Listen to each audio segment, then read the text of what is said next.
Support करें। और उनके राइटर है बलबीर बिहारी यादव जी, जो कि बहुत ही अच्छा सॉन्ग लिखते हैं। कुछ बोलिए बलबीर जी। आप लोग। मैं यही कहना चाहता हूँ कि जो भी हमारे दर्शक भाई हैं अच्छा लगे सुने तो लाइक कमेंट करें। एक से एक गाना फिर आते रहे, एक से एक गाना हम आपको देते रहेंगे। वो जो सिंगर गाए उससे भी थोड़ा मिलवा देते हैं आपको। बहुत ही अच्छा सॉन्ग गाते हैं। और ये भी कुछ कहेंगे आप सबसे। और आप लोग जरूर सपोर्ट करें, दिल से सपोर्ट करें। और मैथिली झनकार या रिकॉर्डिंग स्टूडियो का खगड़िया में ज़्यादा ऊंचे लेवल पे ले जाइए, ताकि कोई भी सिंगर को कहीं जाने की कोई जरूरत नहीं हो।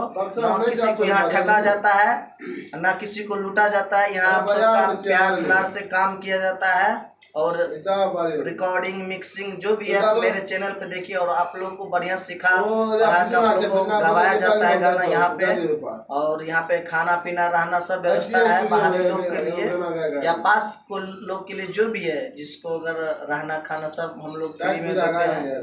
तो कुंदन क्रिमिनल बताओ कुछ। नमस्कार, प्रणाम। हम गायक कुंदन क्रिमिनल भोजपुरी एवं मैथिली सुने वाला भैया चाचा लोग के पैर के प्रणाम करातानी। और हम अभी गाना गा रहा बानी मैथिली और भोजपुरी। प्यार आशीर्वाद दी। स्टूडियो में 6 घंटा मार दिए।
के दिन जाई तो